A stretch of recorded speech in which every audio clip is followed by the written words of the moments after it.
मित्रांनो, माझ्या मागे तुम्हाला एक झाड दिसत असेल की ज्याला पाण्याच्या मधोमध ते असून सुद्धा ते वाळून गेले. त्याचा एक कार्यकाल पूर्ण झाला आणि त्याने आता त्याचं आयुष्य संपवलेलं आहे. पण ते संपलेल्या आयुष्यानंतर सुद्धा एक आयुष्य नवं उभं राहत असतं, हे तुम्हाला जाणवेल. की हे दिसतंय का इथं बघा, या झाडात आहे ना, अजून ते बघा इथं थोडंसं मी ॲडजस्ट करतो कॅमेरा. इथं इथं इथं छोटंसं तुम्हाला झूम करून दाखवतो.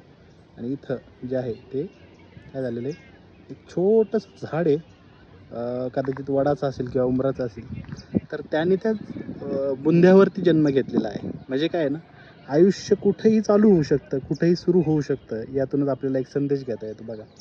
एवढं झाड वाळून गेले तरीसुद्धा त्याच्या बुंध्यावर सुद्धा एक आयुष्य निर्मिती होऊ शकते. कोणता तरी पक्षी तिथे गेला असेल, त्याने ते बी तिथं सोडलं असेल आणि त्यातून एक नव्या आयुष्याची सुरुवात झाली असेल. आपल्या आयुष्याच्या बाबतीत असं होतं की भरपूर प्रोडक्टिव्ह वातावरण असून सुद्धा कधी कधी आपण त्याला युटिलाइज करू शकत नाही. अति जास्त ते पोषक वातावरण जरी असलं तरी सुद्धा ते जास्त घातकदायक असू शकतं.